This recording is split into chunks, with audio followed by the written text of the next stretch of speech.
काय सांगणार? श्रीकांत शिंदे आज जळगाव जिल्ह्याच्या दौऱ्यावर आहे. आपण अपक्ष फॉर्म भरलेला, आपली भूमिका काय? श्रीकांत शिंदे यांची आपण भेट घेणार आहात का? डॉक्टर श्रीकांत शिंदे साहेब हे आमचे नेते आहेत आणि ते माझ्यापेक्षा खूप मोठे आहेत आणि मी एक सामान्य कार्यकर्ता आहे. ते पक्षाचे जे काही निर्णय असतील ते मला मान्य राहील आणि माझी जे भूमिका आहेत मी त्याच्यावर ठाम राहणार. आपण आता माघार घेण्याचा काही विचाराचं काही माघारचा विचार नाही, काहीच नाही.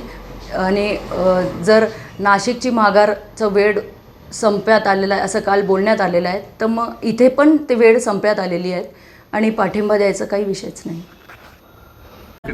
रेश्मा काळे जे अद्यापही नाराज आहेत कारण की श्रीकांत शिंदे त्यांनी भेट घेतलेली आणि अद्यापही त्यांनी फॉर्म माघार नाही घेतलेला. बघूया आता आज जळगाव ग्रामीण, जळगाव शहर आणि अंबळनेरची बैठक अंबळनेरमध्ये होते, तिथे बोलवलं असं मला माहिती. काल भाजपचा जो आहे हा शिवसेनेमध्ये झालेला आहे. रेश्मा काळे अद्यापही नाराज आहे. आपण त्यांची भेट घेतलेली, आपल्या नगरसेविका अपक्ष उमेदवारी त्यांनी अर्ज भरलेला. बघा, याच्यावरती प्रत्येक कार्यकर्त्याची इच्छा असते की बाबा निवडणूक जी आहे ती आपण लढली पाहिजे, पण अंतिम निर्णय जो आहे हा पक्षश्रेष्ठी घेत असतात. शिंदे साहेब जे आहे त्याच्यावरती निर्णय जो काय तो लवकर घेतील.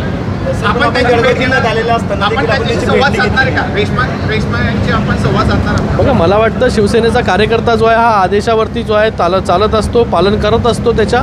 आणि मला वाटतं प्रत्येक कार्यकर्त्याची इच्छा असते की बाबा त्या विधान परिषदेमध्ये असेल, विधानसभेमध्ये असेल, जिल्हा परिषदेमध्ये असेल, आपल्याला तिकीट मिळालं पाहिजे. तशीच गोष्ट जी आहे ती नाशिकमध्ये आहे. नाशिकमध्ये भारतीय जनता पार्टीच्या कार्यकर्त्यांनी त्या ठिकाणी फॉर्म ठेवलेले आहेत. तर मला वाटतं वरिष्ठ नेते एकमेकांशी बोलतील आणि या सगळ्या गोष्टीचा तोडगा जो आहे तो लवकर निघेल. यासाठी गिरीश महाजन जे ते दिल्लीला निघालेले आहात तिढा सोडवण्यासाठी, मला माहिती नाही. Sir BJP